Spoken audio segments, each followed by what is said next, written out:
ये क्वेश्चन भी देखो 2018 का है और इस तरह के क्वेश्चन पे जरूर ध्यान देना। क्यों बताएं? क्योंकि जनरली क्या होता है ना, स्टूडेंट लोग क्या करते हैं, जो सिंपल फॉर्मूला बेस्ड होता है ना कि पुट किए, क्या पुट करके डायरेक्ट निकाल लिए, उस तरह के सम्स करने में ज्यादा इंटरेस्टेड होते हैं। और जो क्वेश्चन अभी हम डिस्कस करने जा रहे हैं, इस क्वेश्चन में क्या है तुम्हारा, इसको तुम मिसिंग फिगर बोल सकते हो और बहुत ज्यादा ये कैलकुलेशन बेस्ड सम्स होगा, समझे। इसके लिए आपको थोड़ा मैथ वाला थॉट भी अप्लाई करना पड़ेगा, उसी में पता चलेगा कि आपका 8-9 में कितना मैथ अच्छे से किया हुआ था। समझ रहे हैं मेरी बात? ये सम्स में देखिएगा, सबसे पहले एक और बात है कि जैसे जो लोग थ्योरी टोटली इग्नोर कर देते हैं उनके लिए भी इसमें एक मैसेज है। देखिएगा कि जो क्वेश्चन इसमें पूछा गया है वो और करके क्वेश्चन है लेबर का। एक पहले थ्योरी दिया है 5 नंबर का, दिखा, और उसके बाद 5 नंबर का सम्स ऐड किया है, मिल रहा है। थ्योरी के क्वेश्चन में क्या पूछा है, in a factory it is noted that there has been wide variation between the record of time keeping and that of time booking. Time keeping और टाइम बुकिंग में बहुत वेरिएशन है, क्या है आपको बताने हैं। और आगे इसमें पूछा है what may be the possible reason for such variation, इस वेरिएशन के क्या रीजन है। और इसमें ऐड किया है how will you treat the cost of such variation in cost accounting. समझ रहे हैं? तो कॉस्ट, टाइम कीपिंग और टाइम बुकिंग का प्रॉपर नॉलेज तुम्हारे पास होना चाहिए, समझे। इसलिए मैं जब कोई भी चैप्टर करवाता हूं तो उसके जब कॉन्सेप्ट वगैरह फॉर्मूलाज वगैरह डिस्कस करता हूं तो मैं उस समय बोलता हूं कि ये बातों को ध्यान में रखिएगा कि एटलीस्ट किसी सम्स के साथ जब 2-4 नंबर का थ्योरी ऐड कर दे तो तुम उसके बारे में थोड़ा लिख पाओ। चैप्टर की जानकारी तुम्हारे पास होनी चाहिए कि इसमें क्या क्या टर्म डिस्कस किया गया है चैप्टर के अंदर में, बात समझे। एक ये क्वेश्चन है, एक इंपॉर्टेंट क्वेश्चन आइडल टाइम पे भी बनता है, वो कॉमन है, वो तो कई बार पूछा गया है कि what is idle time, how it will be treated in cost accounting, ठीक है। या नॉर्मल आइडल टाइम, अब नॉर्मल आइडल टाइम क्या होता है, एक्सप्लेन विथ एग्जांपल्स, समझे। तो ये सब थोड़ी बहुत आइडियाज चैप्टर के थ्योरी का भी होना चाहिए। इसके नीचे तो तुम्हारा इसका देखोगे आंसर भी दिया हुआ है, ठीक है, तो मैं अभी उसमें जाऊंगा नहीं क्योंकि मैं सम्स वाला पार्ट डिस्कस करूंगा। बी नंबर क्वेश्चन देखना ध्यान से, in a factory worker has taken 48 hours to complete a job. एक जॉब को कंप्लीट करने में 48 आवर्स दिया है वर्कर, इसको हम लोग नॉर्मल भाषा में क्या बोलते थे, टाइम टेकन, ठीक है, मतलब टाइम टेकन दिया हुआ है। The work cost of the job is 8592, ये वर्क कॉस्ट दिया हुआ है। वर्क कॉस्ट निकालने का फॉर्मूला याद है, अगर एकदम सिंपल में बोले तो रॉ मटेरियल कंज्यूम्ड मतलब मटेरियल कॉस्ट, उसमें ऐड होता है डायरेक्ट वेजेज, ऐड होता है डायरेक्ट एक्सपेंसेस, तो ये तीनों को ऐड करके आता है प्राइम कॉस्ट। और प्राइम कॉस्ट में ऐड करते हैं फैक्ट्री ओवरहेड, तब हम लोगों को मिलता है वर्क कॉस्ट, समझे। तो जब कोई वर्ड तुम्हारे सामने आए कि ये सम्स में दिया हुआ है तो उससे रिलेटेड बेसिक बातें भी तुम्हारे दिमाग में आ जानी चाहिए कि ये सब मिलाकर ये निकलता है जो कि दिया हुआ है। तो वर्क कॉस्ट दिया हुआ है, फिर है the raw material cost of the job is 6000, raw material का कॉस्ट दिया हुआ है कितना, 6000 का। Hourly rate of wages is ₹30, जिसको रेट पर आर हम लोग बोलते हैं, वो भी दिया हुआ है 30 रुपए का। Production overhead is recovered on the job at the rate 50% of direct wages, जितना आपका वेजेज होगा उसका 50% आपका होगा प्रोडक्शन ओवरहेड, ठीक है। तो ये सब परसेंटेज भी पहले आते थे, कोई प्रॉब्लम नहीं है। जितना वेजेज होगा उसका 50% ले लेंगे प्रोडक्शन ओवरहेड, बट वेजेज कितना होगा वो आपको निकालना पड़ेगा। और उसके बाद बोला है the worker is to get bonus according to Rowan incentive scheme, Rowan incentive scheme के हिसाब से बोनस दिया जाता है। मतलब जो कैलकुलेशन के लिए हम लोग फॉर्मूला लेंगे वेजेज में, वो किसका लेंगे, रोवान वाला, ठीक है। और पूछा क्या है, calculate the standard time allowed for the job. इसमें आपसे वर्क कॉस्ट नहीं पूछा, हम लोगों ने सम्स किया है कि वर्क कॉस्ट कैसे निकलेगा, ये सब कैलकुलेट करके, समझे। वर्क कॉस्ट ऑलरेडी सम्स में दिया हुआ है।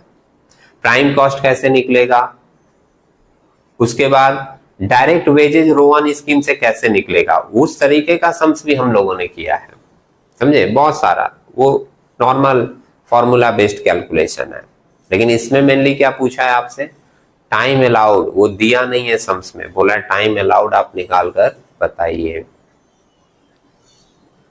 समझ रहे हैं। स्टैंडर्ड टाइम या टाइम अलाउड सेम चीज होता है, ठीक है। कहाँ खो गए उसमें, है ना, सुन रहे हो। जब हम लोग बहुत गहराई से सुनने लगते हैं ना किसी चीज को, तो वो चीजें समझ में आनी बंद हो जाती है, इसलिए रिलैक्स होकर सुनिए। मैं जस्ट आपको एक इंफॉर्मेशन दे रहा हूं और उसके बाद एक कैलकुलेशन बताने वाला हूं, बात समझे। ऐसा होता है कभी कभी एकदम हम लोग सीरियस होकर सुनने लगते हैं, ऐसा नहीं है, ठीक है। या माइंड अभी तक एक्टिव नहीं हुआ है क्या, हो गया है ना, चलो अच्छी बात है। तो लास्ट लाइन ये था कि हम लोगों को इसमें निकालना है टाइम अलाउड, या उसको हम लोग स्टैंडर्ड टाइम भी बोलते हैं, बात समझे। तो देखोगे पहले कैलकुलेशन करते हैं इसका।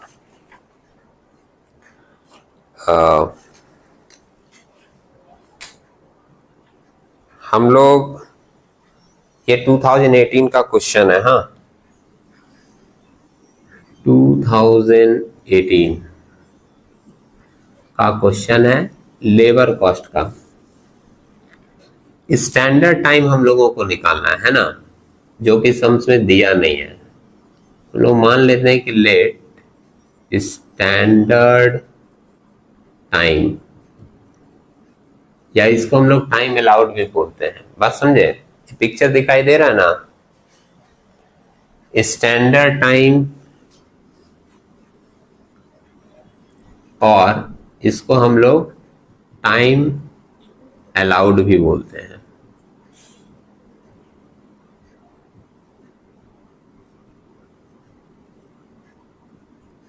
बी एक्स,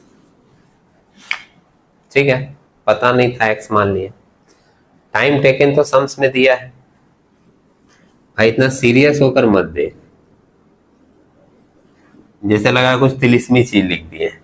तो बचपन से करते हैं, कोई चीज नहीं होता है पता तो हम लोग उसको मान लेते हैं, है ना। टाइम टेकन सम्स में दिया हुआ है, कितना दिया है 48 आवर्स, इसको टीटी लेते हैं 48 आवर्स, ठीक है। टाइम सेव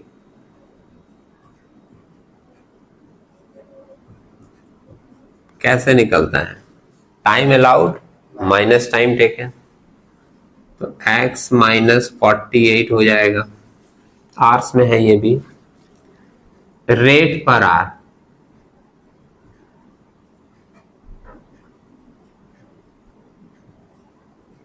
आर एच लिख देते हैं इसको। कितना दिया है 30 रुपए, ठीक है। और स्कीम कौन सा लगाना है, रोवन वाला। तो टोटल वेजेज अगर हम लोग निकाले, total wage as per Rowan scheme,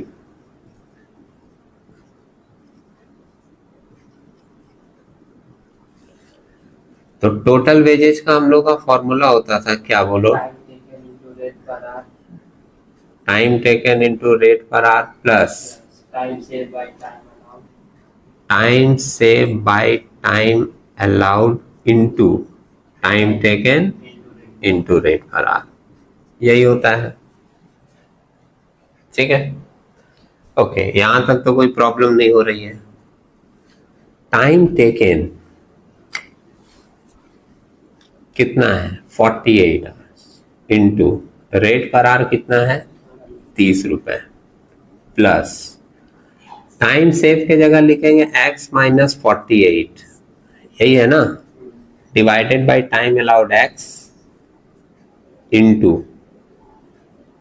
time taken 48, rate per our 30, ठीक है। मल्टीप्लाई करके बता दीजिए। 40 इंटू 30 1440 होगा क्या? हाँ 48 इंटू 30 है ना 1440 plus x minus 48 divided by x into 1440। ठीक है, ये तो ऐसे ही ले लिए और इसको मल्टीप्लाई करके उधर आया ही था, यही आ रहा है ना 1440। अब कैसे करेंगे? बीच में प्लस है दिख रहा है, दोनों जगह पे 1440 है तो इसको कॉमन लिया जा सकता है। ठीक, ये तो कॉमन चला गया तो इसके जगह क्या बचेगा 1 है ना, प्लस ये कॉमन चला गया था तो ये बच जाएगा यहां पर x minus 48 divided by x। ठीक है, अब बोलो अंदर का सॉल्व कैसे होगा? 1440 एलसीएम ले लेंगे x, तो ये 1 की जगह पे यहां हो जाएगा x प्लस x कट जाएगा तो ऊपर में x माइनस 48।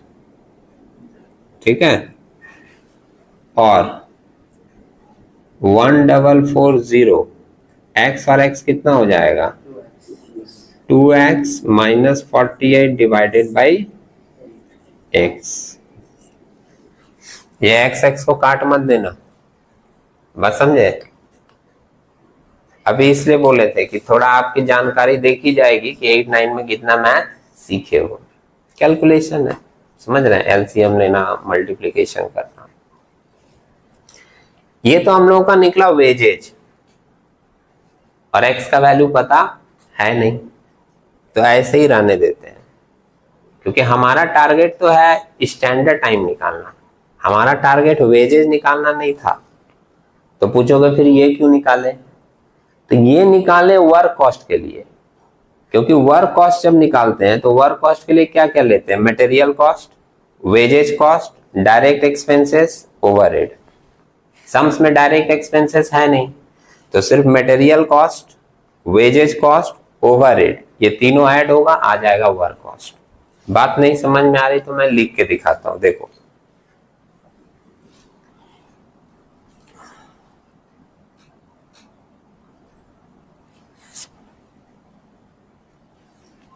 यहां पर लिखते हैं, देखो, कंप्यूटेशन ऑफ वर्क कॉस्ट।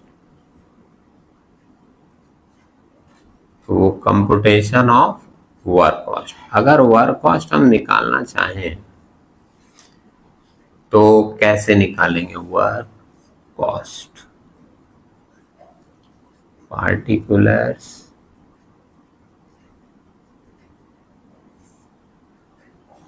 और एक रुपीस का कॉलम। सबसे पहले लिया जाता है मटेरियल कॉस्ट, जो कि दिया है सम्स में, मिला सभी को। मटेरियल कॉस्ट 6000, इसमें ऐड होता है डायरेक्ट वेजेज। डायरेक्ट वेजेज, यही डायरेक्ट वेजेज आपका वहां निकला है, दिख रहा है 1440 और with in bracket 2x minus 48 divided by x। ये x है भाई, ठीक है। इसमें ऐड होता है डायरेक्ट एक्सपेंसेस, लेकिन वो सम्स में है नहीं तो उसको छोड़ दीजिए, और उसका कोई इंफॉर्मेशन भी नहीं है तो उसमें जाना नहीं है। अब इसमें ऐड होता है ओवरहेड। ओवरहेड कितना दिया है सम्स में?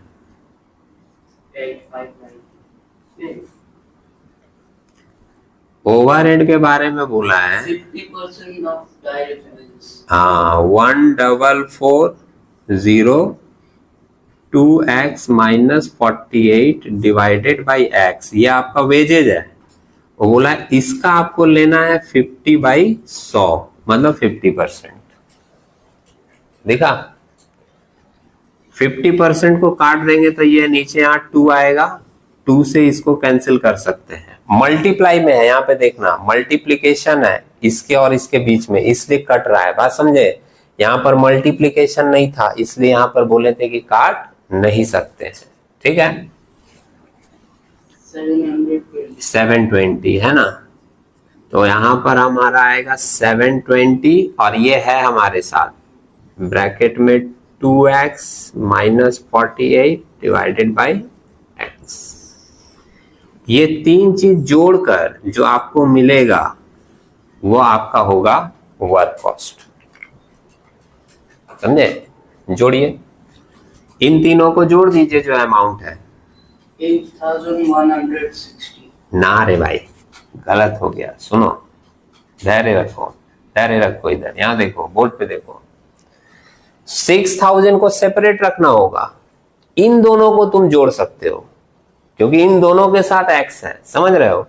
6000 तो फिगर है, उसको तुम इसमें ऐड नहीं कर सकते जब तक तुम इसका टोटल वैल्यू ना निकालो, इसलिए तुमको 6000 को सेपरेट रखना पड़ेगा। प्लस इन दोनों को तुम जोड़ सकते हो, 14 और 7 21, 2160, 2160 है ना, 2160 और ये रहेगा 2x माइनस 48 डिवाइडेड में x। इसलिए बोले कि अभी कैलकुलेशन तुम लोगों का दिखेगा कि कितना 89 में सीखे हो।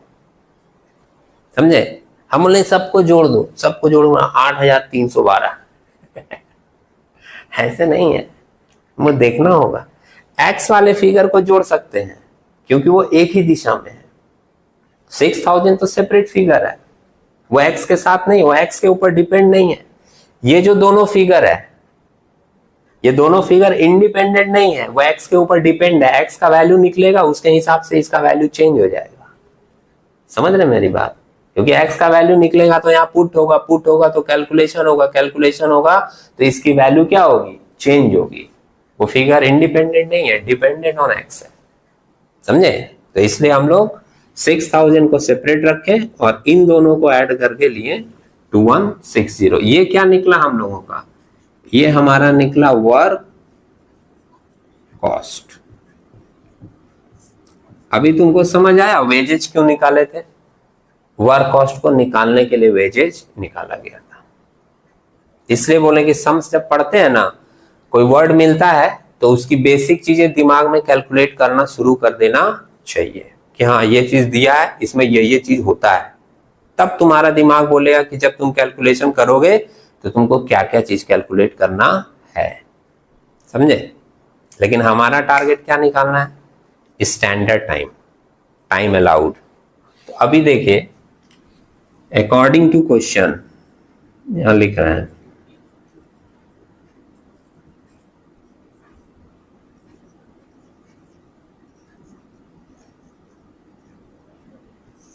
क्वेश्चन के हिसाब से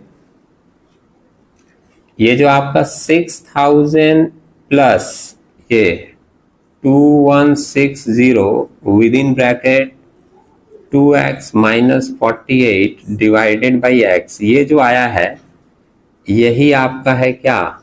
वर्क कॉस्ट है ना। और जरा सम्स में देखिए, वर्क कॉस्ट का वैल्यू दिया हुआ है और 6000 plus 2160 with in bracket 2x minus 48 divided by x is equals to कितना दिया है? 8592। वर्क कॉस्ट सम्स में दिया ना 8592। देख लो सब लोग, 8592 ही दिया है ना। हाँ, और अब देखिए इसको सॉल्व करें। 6000 इंडिपेंडेंट है, ये भी इंडिपेंडेंट है, तो इसको इधर ले आइए और x वाला पार्ट इधर रहने दीजिए। 2160 with in bracket 2x minus 48 divided by x equals में 8592 माइनस, ये प्लस का चीज है ना, इधर आएगा माइनस हो जाएगा कितना? 6000। दिखा? ठीक है। और एक बात सुनो, इसको मत ले आना इधर, और अगर लाएगा भी तो ध्यान रखना ये मल्टीप्लीकेशन में है। मल्टीप्लीकेशन का चीज जब आता है अदर साइड में तो डिवाइड में आता है। है ना। तो अभी उसको नहीं लाए हैं, अब नेक्स्ट स्टेप में ले आएंगे। ये मल्टीप्लीकेशन का था, इस साइड आएगा तो किधर आ जाएगा, डिवाइड में। तो हम लोग यहां लिख देंगे 2x minus 48 divided by x equals, इसको माइनस करोगे तो कितना आएगा 2592, और अब इसको इधर ले आ रहे हैं डिवाइड में 2160, और इसको डिवाइड कर दोगे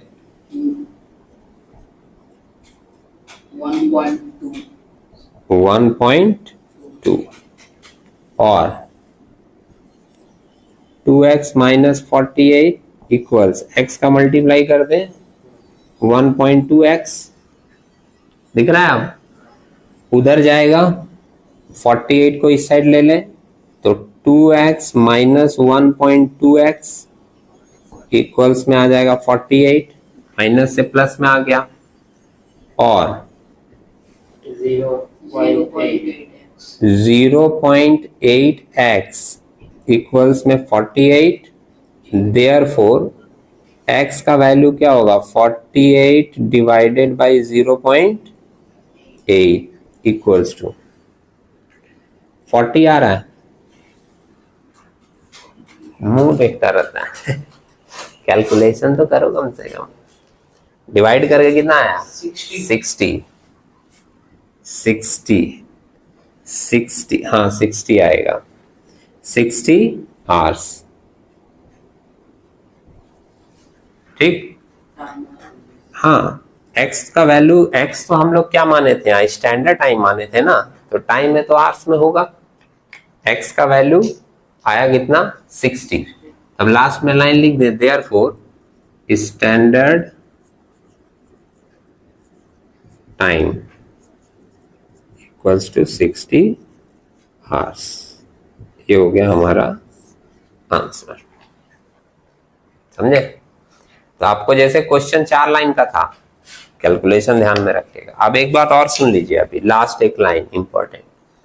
जैसे तुमको ये सम्स कराया गया, और सपोज करो इस बार ये सम्स आया, लेकिन उसमें एक लाइन बदल दिया, ठीक है। लाइन क्या बोल दिया कि जो वेजेस पेमेंट किया जा रहा है, वो वेजेस पेमेंट आपका रोवान स्कीम से नहीं, हाल से स्कीम से किया जा रहा है, समझ रहे हैं। तब तो आपको थोड़ा सा अपना दिमाग वहां पर क्या करना पड़ेगा, लगाना पड़ेगा, चीजें थोड़ी सी बदलेगी, प्रोसेसिंग यही होगा, लेकिन तुम्हारा थोड़ा सा क्या होगा, रोवन वाले फॉर्मूला के जगह पर कौन सा वाला आ जाएगा, हाल से वाला आ जाएगा। बात समझ रहे हैं। हाल से का क्या था formula, time taken into rate per hour plus 50/100 into time save into rate per hour, यही था ना, ठीक है।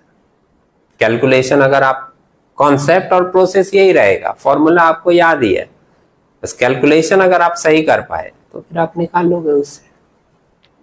बात समझे। तभी इसको पहले तुम लोग नोट कर लो, और फिर इसी सम्स को तुम लोग हाल से करके अभी यहां पर दिखाओगे, ठीक है। कीजिए।